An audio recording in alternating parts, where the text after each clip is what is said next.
Your mutts are a public nuisance, Dr. Callahan, and I'm having them removed, permanently. The words, slick with a venomous satisfaction, sliced through the quiet afternoon air. I stood on my own front porch, a mug of rapidly cooling coffee in my hand, and stared down at the woman who had planted herself on my lawn like an invasive species. This was Karen, the president of the Oakmont Estates Homeowners Association. She was a woman built like a filing cabinet, overflowing with self-importance, and she held a clipboard against her substantial chest as if it were a holy text granting her divine authority.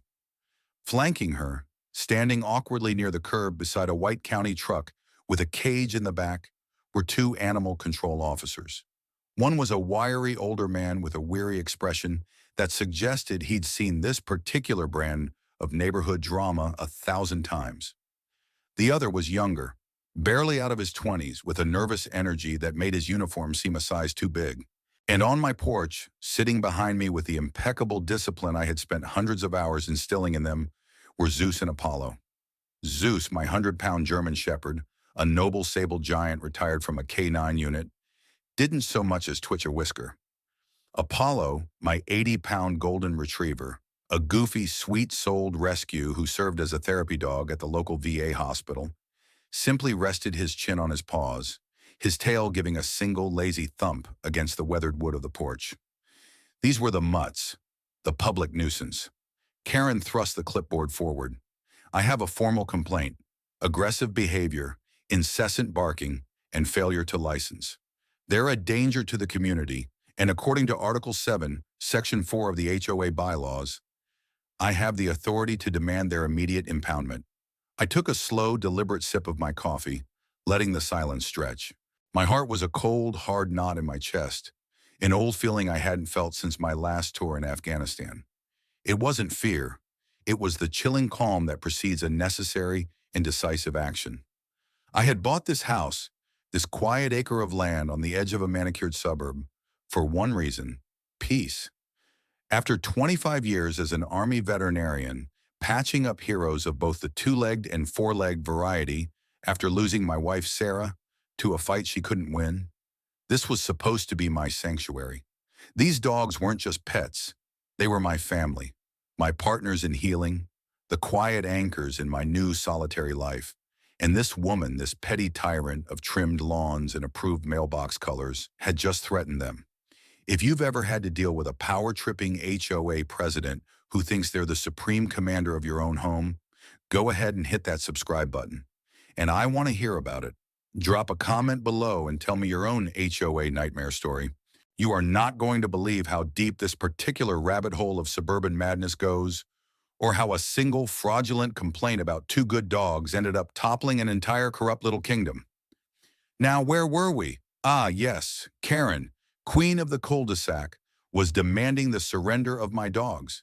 I set my mug down on the porch railing with a quiet click and walked down the steps, stopping a respectful but firm 10 feet from the officers. I ignored Karen completely, my focus entirely on the two men in uniform. "Good afternoon, officers," I said, my voice even and low. "I'm Dr. Mark Callahan, the owner of this property and the dogs in question. May I have your names and badge numbers, please?" The older officer, whose name tag read Sanderson, seemed taken aback by my composure. He rattled off his information with a practiced monotone. The younger one, Miller, fumbled for his ID, his eyes darting from me to Karen and back to the placid dogs on the porch. "And may I see the complaint you're acting on?" I asked, extending a hand. Sanderson passed me the clipboard. It was a standard county form, but the description of the incident was pure fiction, written in Karen's looping, aggressive cursive. "Dogs were observed charging the fence, barking viciously at children on bicycles," it read. "Animals appear neglected and are believed to be unlicensed, posing a significant public health risk." My eyes scanned the lines, a cold fire building in my gut. Zeus and Apollo had never charged the fence in their lives. The children on this street, particularly the Garcia kids next door, regularly came to the fence to give them treats under my supervision. Neglected? I spent more on their diet and medical care than most people spent on their cars. Unlicensed? That was the most laughable claim of all. I handed the clipboard back to Sanderson. This report is fraudulent, I stated, not as an accusation, but as a simple, verifiable fact. There is no evidence to support these claims because they never happened. Karen scoffed, her face turning a blotchy red. I am the evidence. I witnessed it myself. Are you calling the president of your homeowners association a liar, Dr. Callahan? I finally turned my gaze to her, my eyes as cold and flat as a frozen lake. I'm not calling you anything, I said. I'm stating a fact. The report is a fabrication, and you've made a very, very serious mistake. The air crackled with a new kind of tension. Karen's smugness began to curdle into confusion and anger. The officers looked at each other, a silent question passing between them. They were caught between a furious HOA president and a homeowner who was, for some reason they couldn't yet fathom, not the least bit intimidated. They had no idea that the man standing before them in a simple polo shirt and jeans was the one who literally wrote the rules they were supposed to be following. They had walked into a jurisdictional ambush, and Karen had just handed me all the ammunition I would ever need. The war for Oakmont Estates had just begun, and it started with a lie about two good dogs. I maintained my calm, professional demeanor, a holdover from my years as a military officer, where the first one to lose their temper often lost the battle. Officers, I said, addressing Sanderson and Miller directly, my voice a blade of pure, cold steel. The complaint you're holding is not only factually incorrect, it constitutes the filing of a false report to a government agency, which is a misdemeanor under State Penal Code 32.7. Furthermore, the animals you're here to investigate are not only licensed, but are certified therapy and service animals with extensive documentation. Karen let out a sound somewhere between a gasp and a snort. Service animals? Don't be ridiculous. They're just big, ugly mutts. I'm sure you just printed some certificate off the internet. I gave her a look that could have frozen lava. Ma'am, I would advise you to stop talking, I said, my voice dropping another octave. I then turned back to the officers. Please wait here. I will retrieve the relevant paperwork. I expect you will not take any action until you have reviewed it. I didn't wait for a response. I turned, walked back up the steps, and went inside, leaving the three of them in a tableau of simmering hostility and confusion on my lawn. Zeus and Apollo looked up at me, their eyes questioning, but they remained in their sit-stay position, the picture of canine obedience. Good boys, I murmured, giving each a quick scratch behind the ears. I went to my office, a room lined with books on veterinary medicine, military history, and jurisprudence. From a heavy-duty filing cabinet, I pulled a thick, three-ring binder. The spine was neatly labeled, Canine Records, Zeus and Apollo. This wasn't just a collection of vet bills. It was a comprehensive dossier. I had learned long ago in the military that paperwork was armor. The person with the most organized, most thorough, and most accurate documentation always had the high ground. I walked back outside, the binder held at my side. I opened it on the porch railing, turning it so the officers could see. The first page was a high-resolution photo of each dog, followed by their official American Kennel Club registration papers. I flipped the page. Here are their complete vaccination histories, signed and stamped by their attending veterinarian, I said, tapping the documents. As you can see, they are up to date on everything, including rabies, which is the primary concern for public health. I flipped again. Here are their county license certificates and their corresponding metal tags, which they are wearing on their collars as we speak. The license numbers are 7741 for Zeus and 7742 for Apollo. You can call that in to dispatch for verification right now if you'd like. Sanderson's eyes widened slightly. The paperwork was immaculate, each document housed in a clear plastic sleeve. This was not the work of some casual pet owner. I flipped another page. And this, I said, my voice hardening, is Apollo's certification as a registered therapy animal through the National Pet Assisted Therapy Foundation. He volunteers twice a week at the VA hospital, providing comfort to wounded veterans. And this is Zeus's official retirement certificate from the 3rd Military Police Detachment K-9 unit, citing his exemplary service in explosive ordnance detection. A thick silence fell over the lawn. Karen's mouth was hanging slightly ajar. She had expected a flustered, angry homeowner. She had not expected a man armed with a fortress of laminated credentials. But I wasn't finished. I saved the best for last. Now, as for the procedural aspect of your visit, I continued, my tone shifting from that of a dog owner to that of an administrator. I'm sure you're familiar with the State Administrative Code, Title 12, which governs animal control operations. I pulled a separate slim document from the back of the binder, specifically Section 14, Article 2, Subsection C, which outlines the requirements for responding to a nuisance animal complaint. It requires substantiated and corroborated evidence before an officer can even consider impoundment on a non-emergency call. A single unverified complaint from a civilian, particularly one with no video or photographic evidence, does not meet that standard. Acting on it would be a violation of state protocol. Sanderson looked like he'd swallowed a rock. Miller was staring at me with something approaching awe. And then I delivered the final, decisive blow. I looked Miller in the eye, then Sanderson. Officers, I'm not just a concerned citizen who happens to know the law, I said, my voice quiet but carrying the weight of absolute authority. I'm Dr. Mark Callahan, Colonel, United States Army, retired, and for the last 2 years, I have been this state's chief public health veterinarian. The common term is the state veterinarian. My office, under the Department of Agriculture, is the one that drafts those protocols. We are the agency that issues and renews the operating licenses for every single county and municipal animal control agency in this state, including yours. The color drained from Sanderson's face. Miller looked like he wanted the earth to open up and swallow him whole. Karen, for the first time, seemed to shrink. The foundation of her power, the assumption that she was the most important person in any given room, had just been demolished. I closed my binder with a definitive snap.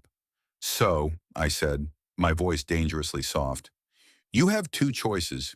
You can act on this fraudulent complaint, violate state protocol, and force me to open a formal investigation into your agency's operational fitness, which I assure you will be thorough and unpleasant.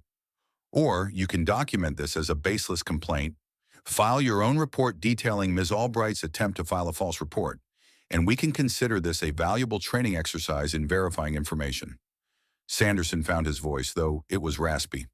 Sir, Dr. Callahan, we apologize. We were just responding to the call. I understand that, Officer Sanderson, I said, my tone softening just a fraction. You have a difficult job, but your job also requires due diligence. Let this be a lesson. Now I expect a full incident report on my desk by Monday morning, detailing everything that occurred here, including Ms. Albright's specific, baseless allegations and my official response. Is that understood? Yes, sir, both officers said in unison. They practically scrambled back to their truck, eager to escape the black hole of bureaucratic doom they had narrowly avoided. As they drove away, Karen was left standing alone on my lawn, her face a thunderous mask of pure, impotent rage. You haven't heard the last of this, she shrieked, her voice cracking. The HOA has rules. I will fine you. I will ruin you. I just looked at her, my expression unreadable. No, Ms. Albright, I said calmly. You won't. You have no idea what you've just started. And as I walked back to my porch, with Zeus and Apollo trotting dutifully at my heels, I knew she was right about one thing. This was far from over. She had tried to use a system to hurt me, and now I was going to use that same system to dismantle her. The departure of the animal control truck left a void in the manicured silence of the cul-de-sac, a void Karen tried to fill with sputtering threats. I ignored her, retrieving my now cold coffee and settling into a porch chair. I watched as she finally stomped back across my lawn, leaving a trail of righteous fury in her wake, and disappeared into her own home 2 doors down. A house that was, I noted with a grim sense of irony, painted a shade of beige that was not on the HOA's approved color palette. The immediate threat was neutralized, but the battle was just beginning. The incident, as quiet as I had kept it on my end, sent ripples through the neighborhood. By evening, my phone began to chime with tentative text messages. The first was from Maria Garcia from next door. Hey, Mark, we saw the AC truck. Is everything okay with Zeus and Apollo? I assured her they were fine and that it was a misunderstanding. An hour later, my doorbell rang. It was Dave Jensen, a retired Marine Master Sergeant who lived across the street. He was a big man, with a shaved head and a presence that commanded respect. He was holding a 6-pack of beer. Heard the neighborhood witch was on the warpath, he said, skipping any preamble. Figured you could use a debrief. I invited him in, and we sat on the back patio overlooking my large fenced yard, where the dogs were now happily chasing a ball. I told him the whole story, from Karen's opening salvo to my final reveal. Dave listened intently, a slow, appreciative grin spreading across his face. State vet, huh? Son of a bitch, he chuckled, cracking open 2 beers. She picked the wrong damn fight. Then his expression hardened. She's been running this neighborhood like her own little fiefdom for years. Last month, she sent me a violation notice. The flagpole I installed to fly the Stars and Stripes and the Marine Corps flag? It was, and I quote, a non-standard height and material not in harmony with the community aesthetic. She wanted me to take it down or face a $50 a day fine. What did you do? I asked. I sent her back a letter with a copy of the Freedom to Display the American Flag Act of 2005 and told her to pound sand, he said with a gruff satisfaction. Haven't heard back on that one yet. But she finds old Mrs. Gable down the street every spring for her garden gnomes, calls them lawn clutter. Find the Patels for having a basketball hoop in their driveway for their kids. The list goes on and on. This was the confirmation I needed. My incident wasn't an isolated attack. It was part of a clear pattern of abuse. Karen wasn't enforcing rules for the good of the community. She was weaponizing them to exert control and punish anyone who didn't bow to her authority. The next morning, I drove to an office supply store. I bought a heavy-duty binder, a ream of high-quality paper, plastic sheet protectors, and a set of colored tabs. I came home and, on a fresh label, I printed in bold black letters, HOA-01 K. Albright. My military training had taught me the value of intelligence gathering before launching any offensive. Karen had used a clipboard as her weapon. I would use a binder, and mine would be an arsenal.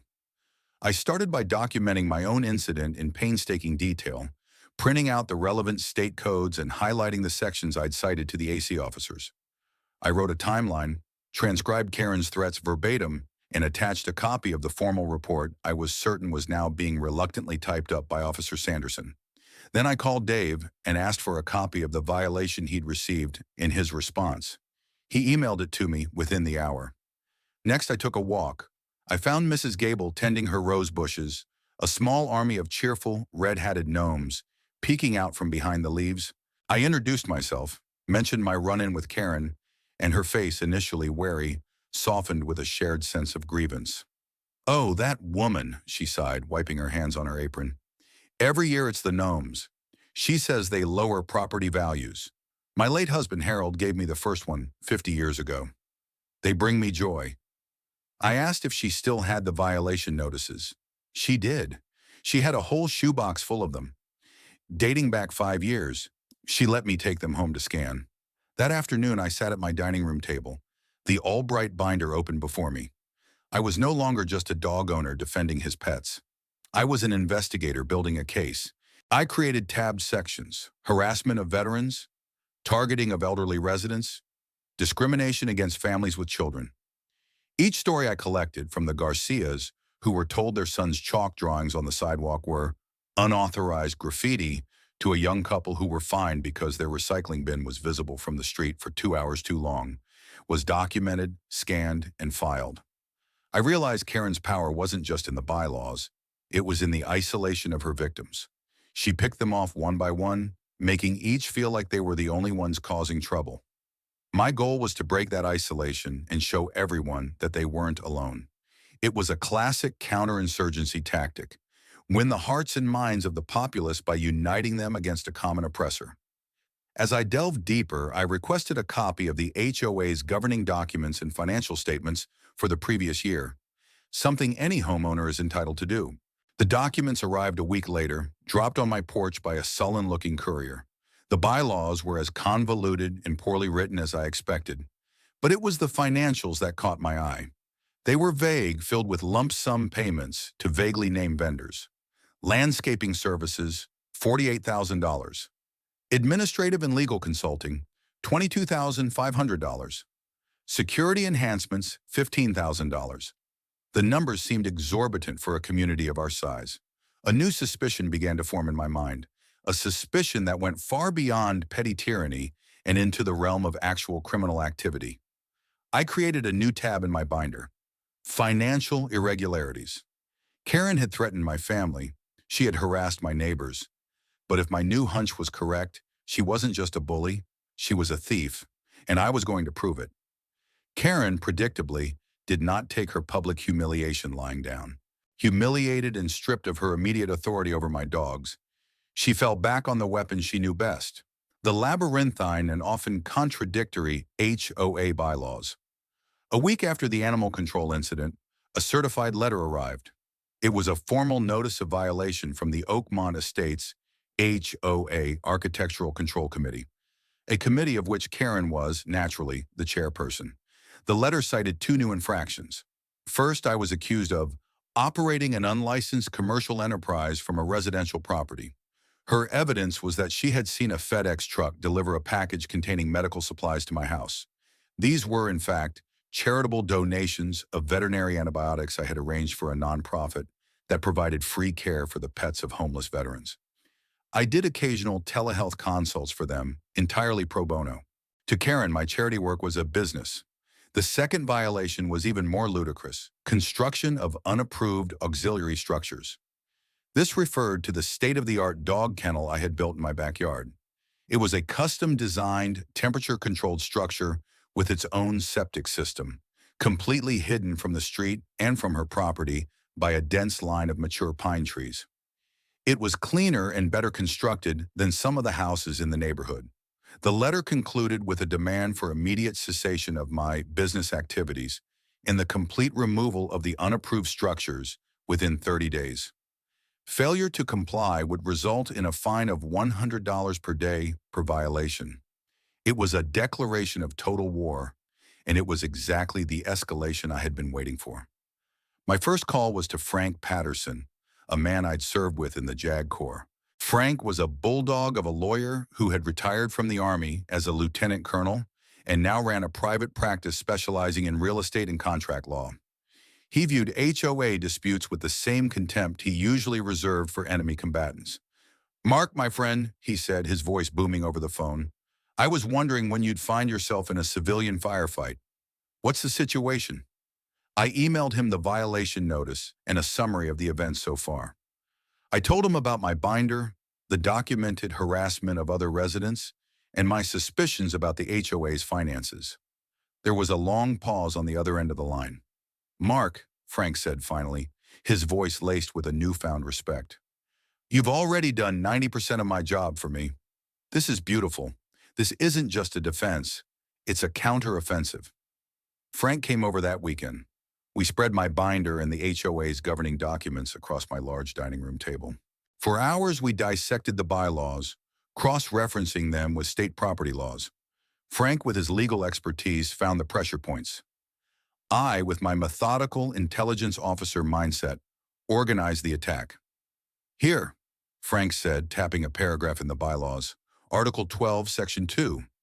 "Any non-budgeted capital expenditure or contractual agreement exceeding $5,000 requires a majority vote of the homeowners at a scheduled meeting." This is our kill shot, Mark. We went back to the financial statement. The landscaping services contract for $48,000. The administrative and legal consulting for $22,500. Both were single-line items, far exceeding the $5,000 threshold. There had been no community vote for these expenditures. I had already confirmed that with Dave and Mrs. Gable, who had been residents for over a decade. Karen, along with her two lapdog board members, a timid accountant named Barry, and a vapid real estate agent named Cynthia, had been approving massive contracts unilaterally in clear violation of their own rules. "She's not just a bully. She's sloppy," Frank said, a predatory glint in his eye. "She feels untouchable, so she doesn't cover her tracks." With Frank's guidance, I drafted my official response. It was a masterpiece of legal precision. For the unlicensed business charge, we cited the nonprofit nature of my work and attached a letter from the Veterans Charity confirming my volunteer status. For the unapproved structure, we pointed to a different bylaw, that allowed for auxiliary buildings under 200 square feet as long as they were not visible from the street, which mine was not. We included dated satellite imagery and photos taken from every adjacent property line to prove it. We systematically dismantled her accusations with cold, hard facts, but we didn't stop there. The second half of the letter was the counterattack.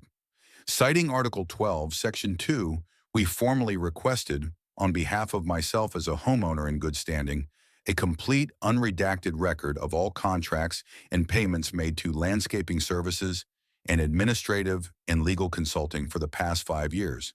And then we delivered the ultimatum.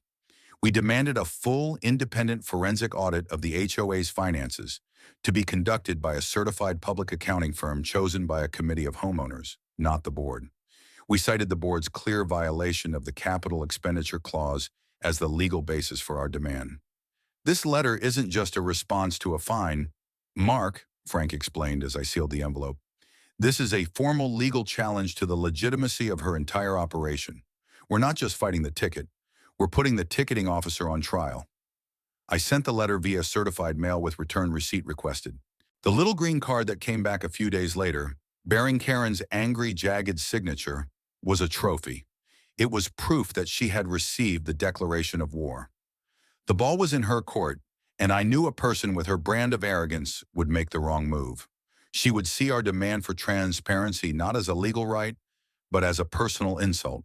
She would refuse, and her refusal would be the key that unlocked her own cage. Karen's response arrived 10 days later, not as a formal, certified letter, but as a single sheet of paper stuffed into my mailbox, a petty and unprofessional gesture in itself. The letter was dismissive, arrogant, and exactly the mistake Frank and I had predicted she would make. In it, she curtly stated that the board of directors retained full authority over all financial matters, and that my request for an audit was unfounded and disruptive to the harmonious operation of the community. She declared the matter closed. This refusal was the legal equivalent of her handing me a loaded gun. It was a direct, documented violation of the HOA's own governing documents. Frank was ecstatic. "She did it! The fool actually did it!" he crowed over the phone. "She put her refusal in writing. We've got her, Mark." Now we pivot from defense to offense. Our next move was dictated by another obscure but powerful clause in the HOA bylaws, Article 4, Section 3. It stated that a special meeting of the entire homeowners association could be compelled for any purpose, including the removal of board members upon the submission of a petition signed by at least 15% of the homeowners. In our community of 120 homes, that meant we needed just 18 signatures. It was time to take the fight public. I wasn't just going to ask for signatures, I was going to arm my neighbors with the truth. I spent the next 2 days preparing briefing packets. Each packet contained a concise one-page summary of the situation, a copy of the bylaw requiring a community vote on large expenditures, a copy of the HOA's own financial statement showing the suspicious lump sum payments, and a copy of Karen's letter refusing the audit. It was a clear, undeniable narrative of abuse of power and financial mismanagement. My first stop was Dave Jensen's house. The Marine Master Sergeant read the packet, his expression growing darker with every page. "Theft," he said, his voice a low growl. "This is straight-up theft. She's stealing from us, from Mrs. Gable, from all of us. Give me that petition. I'll get you 5 signatures on this block alone before dinner." True to his word, Dave became my lieutenant. We divided the neighborhood map. He took the north side, I took the south. We were joined by Maria Garcia, who, after hearing the full story, was furious that money meant for community upkeep was potentially being siphoned off while the kids' playground was in disrepair. We became a small, determined insurgency. Going door to door was an education. Some people were immediately on board, having had their own negative run-ins with Karen. Others were hesitant, afraid of retribution. To them, I didn't push. I simply left the briefing packet. "Just read it," I'd say. "This isn't about my dogs anymore. It's about our money and our right to a fairly run community." The evidence spoke for itself. By the end of the week, we didn't have 18 signatures. We had 47. Nearly 40% of the homeowners had signed on. We had more than enough. With Frank's guidance, we drafted the formal petition for a special meeting. The agenda was explicitly stated. First, a presentation of findings regarding board conduct and financial discrepancies. Second, a motion to compel a full independent forensic audit. And third, a vote of no confidence in the presidency of Karen Albright. We submitted it to the board, again via certified mail. They were legally obligated to schedule the meeting within 30 days. While this was unfolding, I hadn't forgotten the original sin. My office, the Office of the State Veterinarian, had formally completed its inquiry into the animal control incident. I had recused myself from the final decision to avoid a conflict of interest, handing it to my deputy, a sharp and uncompromising woman named Dr. Evans. The findings were damning for Karen. The report concluded that Officer Sanderson and Officer Miller had acted improperly by not demanding corroboration before threatening impoundment, and a formal letter of reprimand was placed in their agency's file, mandating remedial training on state protocols, specifically the ones I had written. More importantly, the investigation officially found that Karen Albright had knowingly and maliciously filed a false report for the purposes of personal harassment. As a result, the county issued her a formal citation. It came with a $500 fine and a stern warning that a second offense would result in criminal charges. The fine was pocket change, but the official finding was a crucial piece of ammunition. It was an objective, government-validated ruling that Karen was, in fact, a liar. I made sure to add a copy of that citation to the briefing packets for the upcoming special meeting. The trap was now fully set. We had the legal grounds, the public support, and the undeniable evidence. The special meeting wouldn't be a debate, it would be a tribunal. Karen had built her little kingdom on a foundation of fear, isolation, and bureaucratic smoke and mirrors. We were about to turn on the floodlights and let everyone see the rot underneath. She thought she was fighting a disobedient homeowner. She was about to find out she was fighting an entire community, led by a man who had commanded battalions and who understood strategy better than she understood her own bylaws. The meeting was her idea of a battlefield, and she had no idea she was walking into a perfectly planned ambush. The night of the special meeting, the community center buzz was not with the usual drone of tedious announcements, but with the electric hum of anticipation. The room, normally half empty for HOA meetings, was packed. Every chair was filled, and residents stood 3 deep along the back and side walls. I saw faces I barely recognized alongside the familiar ones. Dave Jensen, standing near the back like a stoic sentinel. Mrs. Gable in the front row, her hands clasped in her lap, her gnome-defending spirit shining in her eyes. The Garcias holding hands, representing the young families who just wanted a safe, fair place to live. At the front of the room, behind a long folding table, sat the board. Karen was in the center, dressed in a severe navy blue pantsuit that made her look like a warden. She radiated an aura of forced composure, her face set in a mask of strained pleasantry. To her right sat Barry, the accountant, who was visibly sweating under the fluorescent lights, constantly adjusting his tie. To her left was Cynthia, the real estate agent, who was trying to project an air of breezy detachment but kept picking at her cuticles. Karen banged a small gavel on the table. "Welcome, everyone, to this special meeting of the Oakmont Estates Homeowners Association," she began, her voice artificially bright. "Before we get to the petitioned item, we have a few standard announcements from the Architectural Control Committee." "Point of order, Madam President," a voice boomed from the back of the room. It was Dave. All heads turned.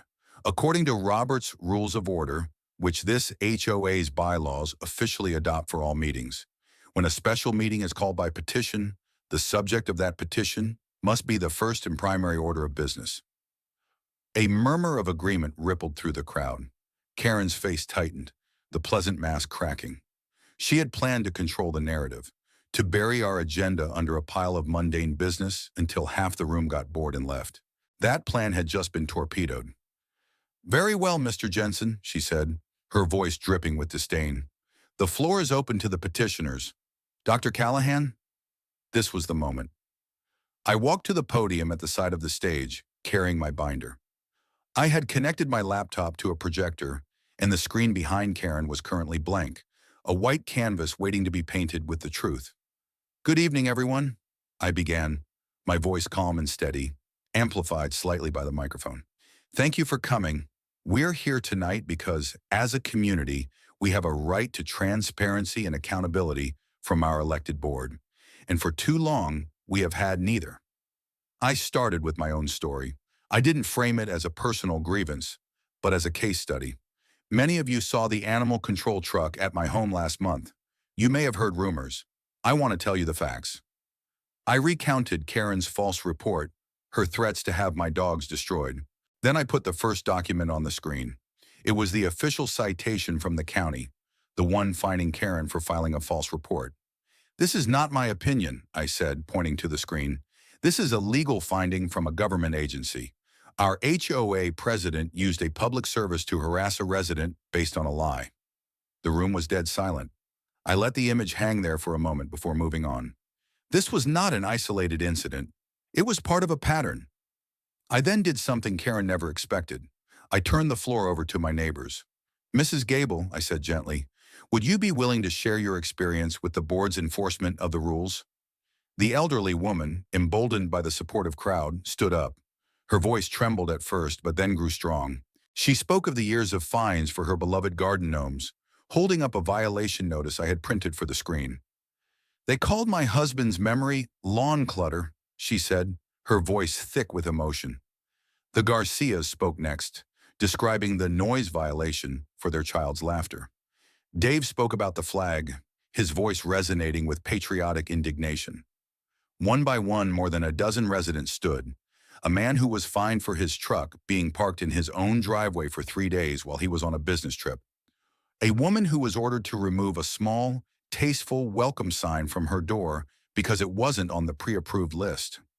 A family who received a nasty letter because their daughter's birthday party balloons were tied to their mailbox. With each story, the collective anger in the room grew. The pattern was undeniable, laid bare for everyone to see.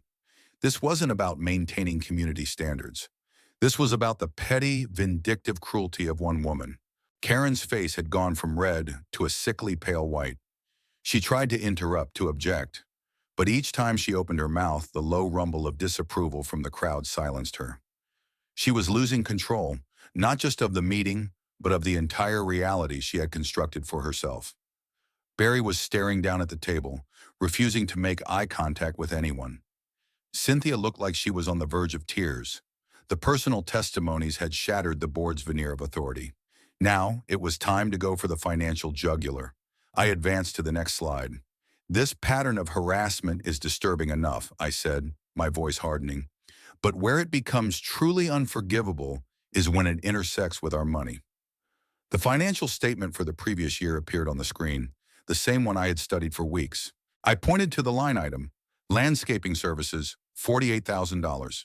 Now, I said, let's look at the bylaw. The next slide showed the text from Article 12, Section 2, highlighting the $5,000 limit for expenditures without a community vote. This single contract is nearly 10 times the legal limit for the board to approve on its own. There was no vote. This was an illegal expenditure of our funds. The room erupted in murmurs. I held up a hand for silence. But it gets worse. I asked a simple question. Who is this vendor? Who are we paying $48,000 a year to mow our lawns? I clicked to the next slide, and the room fell into a stunned, absolute silence. On the screen was the state business registration for a company called Lawnscapes Incorporated, and there, listed as the sole proprietor and registered agent, was a name many in the room recognized, Daniel Albright. Daniel Albright, I announced into the dead quiet, is Karen Albright's brother-in-law. A collective gasp swept through the room. It was the sound of dawning comprehension, of 100 small suspicions suddenly coalescing into one ugly truth. Karen shot to her feet. This is an outrage. It was a competitive bid. This is a slanderous accusation. She shrieked, her voice shrill with panic. Is it? I asked calmly and clicked to the next slide. It showed the business registration for another company, Oakmont Security Consulting, which had been paid $22,500. The owner listed was a young man named Kevin Fuller. And Kevin Fuller, I said, my voice like a hammer blow, is Karen Albright's nephew. The dam of civility broke. Shouts of thief and resign echoed through the community center. The meeting had become a trial, and the verdict was being delivered by the people she had once ruled. I turned my attention to the two other figures at the table, who now looked like cornered animals. Mr. Barry, as the treasurer and an accountant, were you aware that you were approving payments of HOA funds directly to the president's family? I asked, my voice cutting through the noise. Ms. Cynthia, as a real estate agent who deals with disclosures every day, did you not think this blatant conflict of interest was something the homeowners deserved to know? Cynthia broke first. Tears streamed down her face as she shook her head violently. I didn't know, she cried out. Karen told us the vendors were vetted by a third party. She handled all the contracts. Barry, for his part, simply slumped in his chair, putting his head in his hands. The board hadn't just been broken. It had been utterly annihilated on live television, right in front of the entire community. Karen stood alone, exposed and surrounded by the angry faces of the people she had cheated. The Queen's castle had been built on a foundation of lies, and it was now collapsing in on her.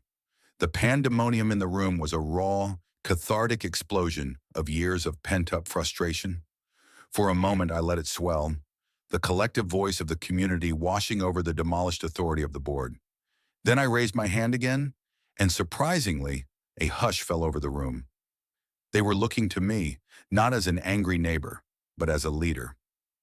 We have a process for this, I said, my voice ringing with renewed purpose. We are a community of laws, even when our leaders are not. It's time to use them. I turned to face the wreckage of the board. Barry was still hiding his face.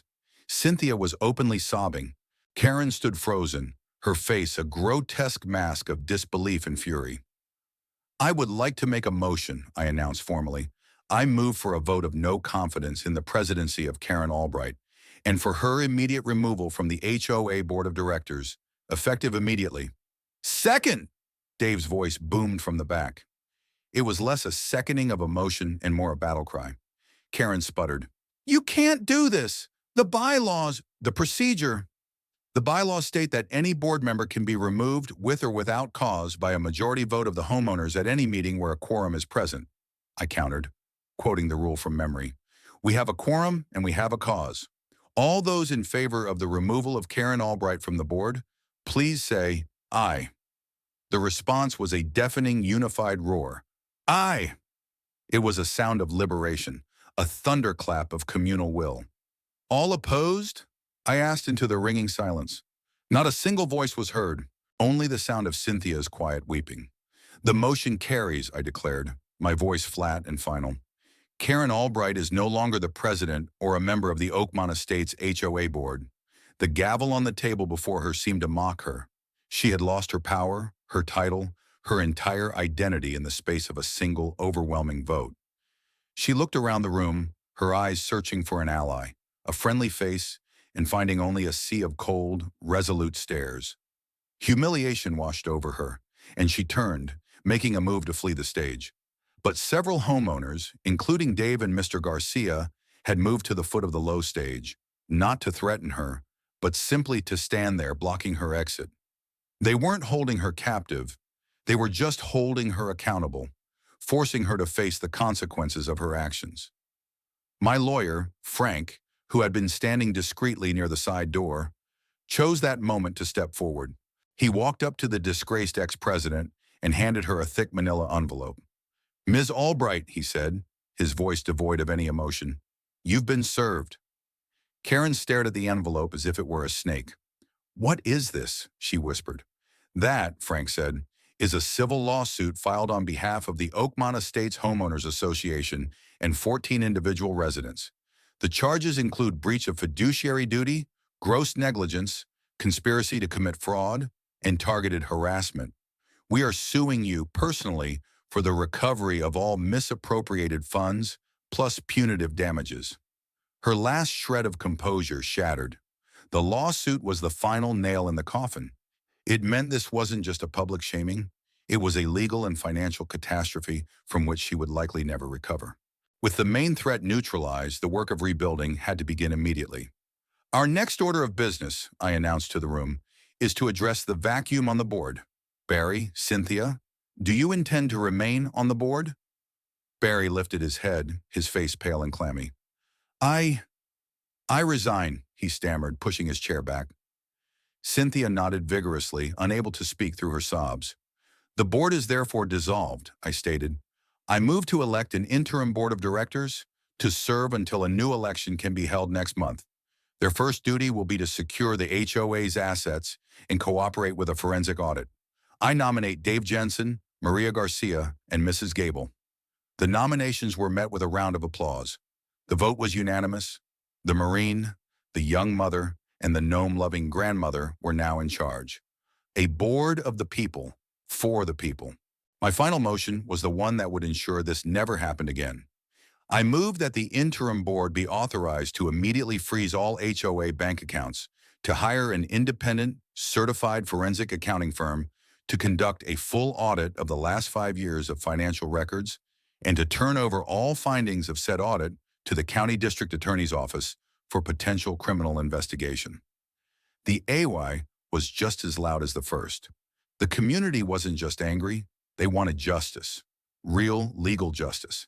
As the meeting adjourned and people began to talk excitedly amongst themselves, a sense of hope filling the air, I watched Karen finally push her way past the silent blockade of homeowners and stumble out into the night. She was no longer a queen, no longer a tyrant. She was just a defendant.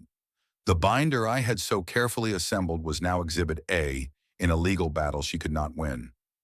The war was over. The occupation had ended. Now the long and difficult work of reconstruction could begin. The weeks following the town hall meeting were a whirlwind of activity, but it was the controlled, productive energy of a community rebuilding, not the chaotic anger of a rebellion. The interim board, led by Dave Jensen's no-nonsense style, moved with military precision. The HOA accounts were frozen within 24 hours. A highly respected forensic accounting firm was hired, and they descended upon years of bank statements, invoices, and contracts like a pack of wolves. The district attorney's office, having received a formal referral from the board, along with my initial briefing packet, opened an official criminal investigation into Karen Albright and her brother-in-law for embezzlement and fraud. The neighborhood itself began to breathe again. The oppressive cloud of arbitrary rule had lifted. Mrs. Gable added 3 new gnomes to her collection, and no violation notices appeared. The Patel kids' basketball hoop became a neighborhood fixture. Dave's flags flew higher and prouder than ever. But my work wasn't finished. The victory in Oakmont Estates was satisfying, but the root of the problem that started it all, the weaponization of a public service, still bothered me. Karen's ability to summon armed officers to my home based on a simple, unsubstantiated lie was a systemic failure, one that could be exploited by other petty tyrants in other neighborhoods across the state. My personal fight was over, but my professional responsibility was just beginning. Back in my office as the state veterinarian, I used the official report from the incident at my home as a catalyst. I convened a statewide task force. I brought in senior animal control chiefs from the state's largest counties, including the now chastened head of my own county's agency. I invited legal experts from the Attorney General's office, animal welfare advocates, and even representatives from the state's Association of Municipalities. On the first day of the meeting, I presented the Karen Albright case, with all names and locations anonymized. I laid out the facts. A single uncorroborated call from a civilian with a history of vexatious complaints led to a dispatch that could have resulted in the wrongful seizure or even death of 2 licensed, well-behaved animals. This isn't an animal problem, I told the assembled group. This is a human problem.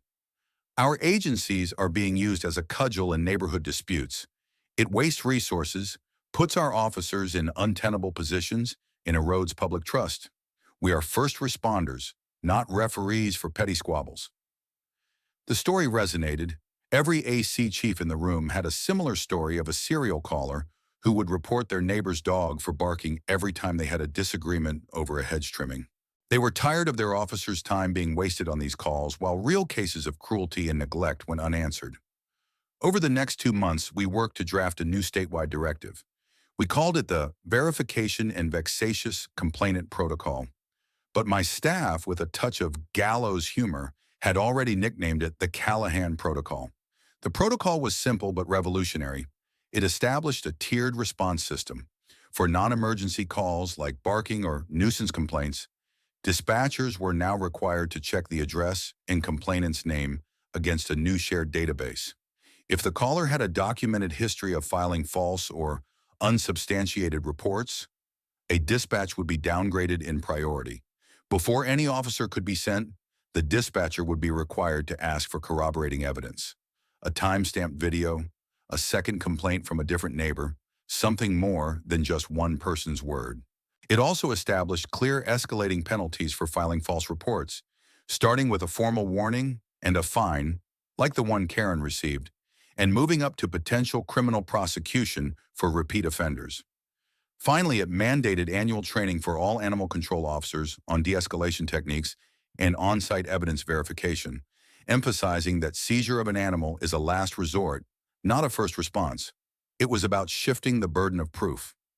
The rights of a responsible pet owner, I argued, should not be so easily trampled by the unsubstantiated claims of a malicious neighbor. The protocol was met with some initial resistance from those who feared it would discourage legitimate complaints, but we built in safeguards for genuine emergencies and anonymous reporting for sensitive cases like animal fighting rings. Ultimately, the logic of freeing up resources to focus on real crime won the day. I personally oversaw the development of the training materials, using a professionally produced video that depicted a scenario almost identical to my own. It showed officers how to respectfully question a complainant, how to verify licenses and records on the spot with their new vehicle-mounted laptops, and how to professionally disengage from a situation that is clearly a civil dispute rather than an animal control issue. A few months later, I received a call from the young officer Miller. He had been promoted to sergeant. "Dr. Callahan," he said, his voice full of gratitude, "I just wanted to thank you. We had a call last week, almost the same situation. HOA president, barking dog, the whole 9 yards. Because of the new protocol, the dispatcher flagged the caller. She'd made 12 baseless complaints in the last year. We still went, but we went in with a different mindset. We de-escalated, educated both parties on the new rules, and closed the call in 15 minutes. Last year, that would have eaten up half our day and probably ended with a lawsuit. Your protocol is actually working." That phone call was, in its own way, more satisfying than watching Karen's downfall. We hadn't just won a single battle. We had changed the rules of engagement for the whole state, protecting countless other families and their pets from the same kind of malicious attack I had endured. My personal injustice had been transformed into a public good. It was the best kind of victory. Months bled into a year.